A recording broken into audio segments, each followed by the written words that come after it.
hello, it's the Cryo lady. All dressed up in my sea sock. Let's see what I did with my hair. I made it curly whirly. I need to sort that out again today, really. And obviously it's brown now, it's not red. And everyone says how dreadful it looks. Okay, so have you ever tried one of these cryo masks? Do you have one? Better aging. So anyway, I probably won't be able to see anything now, and I can't. It's really difficult to see things.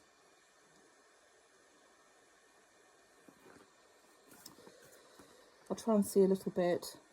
Anyway, I was kind of interested to see, you know, on and off you'll find stories about private schools, they're also called public schools, and well, you know, children that are in education that are paid for by their parents. Now, obviously, it's not a child's fault, you know, and I'm not really criticising private schools either. I don't, because if you're lucky enough to go to one, then you are, you know, genuinely speaking, very lucky, because you will get much better standard of education. That's there's no doubt about that.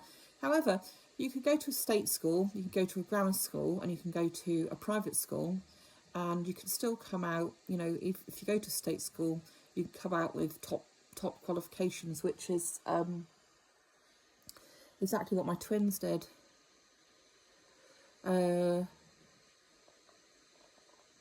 sure they both came out with 4 A's, and Snowy, she came out with, I don't know if it's 1 or 2 A stars as well. So obviously there's a lot of children that go through private education that won't achieve that.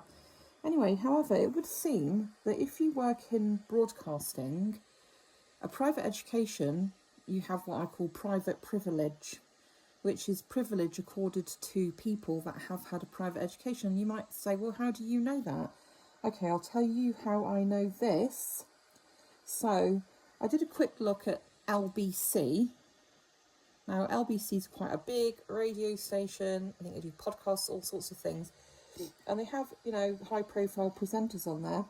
So out of 19 presenters, now, I did this a little while ago, so I'm not sure if they're all still there.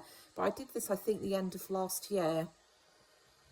I basically looked up the presenters, and I looked up to see whether I did as much research as I could to find out if they had a private education, a grammar education, or selective, or if they had a state education.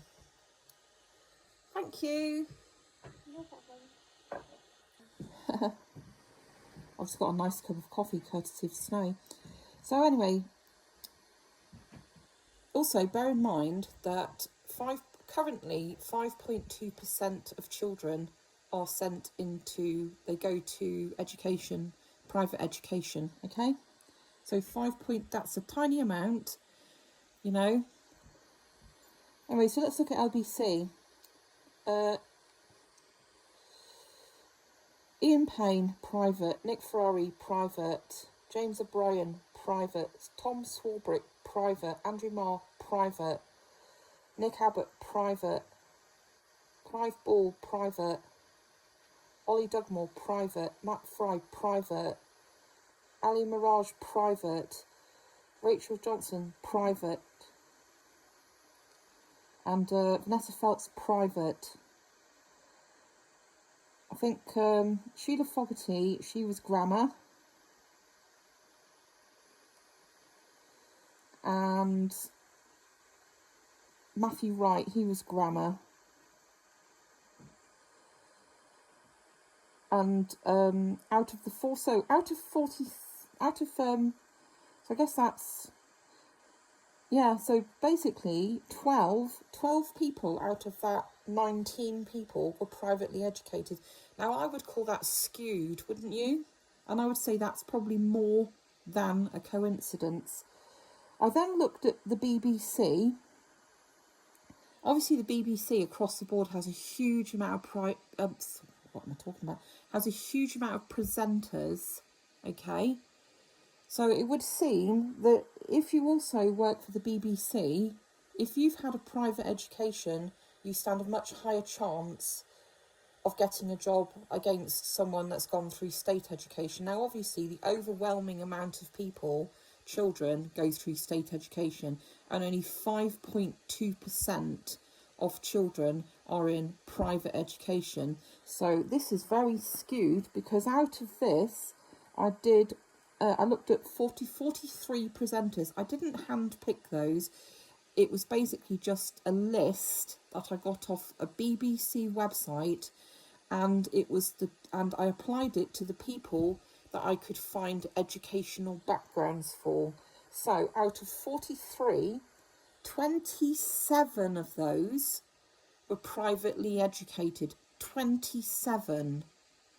I mean, come on. 9 went through selective education, so that's grammar, and only seven were in state education. So you've got the likes of Kirsty Walk. This is private. Kirsty Walk. I think it's really hard to read with this silly mask on.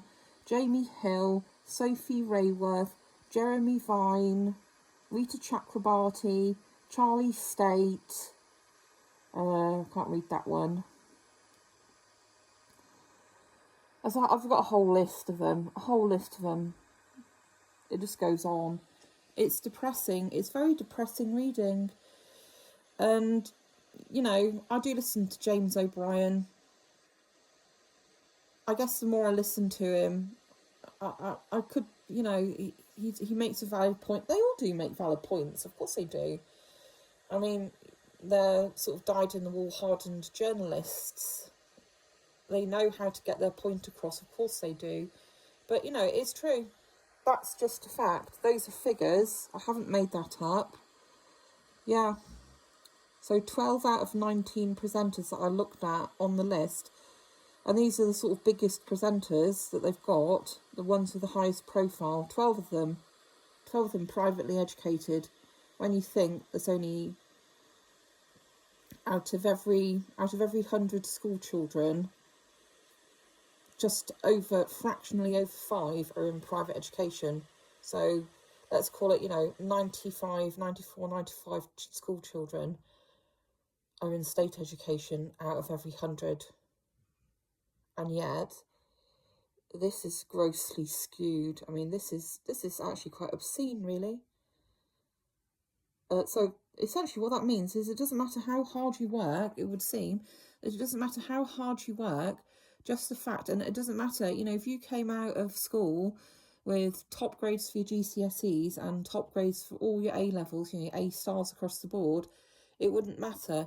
It could mean that someone, just because they've been to a private school and their qualifications may well not be as good as yours, they stand a better chance, because it's a case of, it's more a case of, it's not really what you know, it's who you know. So what do you think of that? Are you in private education? Are you in state education? You've struggled to get absolutely anywhere, even though you are very, very well qualified for that. Because I would love to know, and I'd love to address that issue as well, because I don't think it's fair.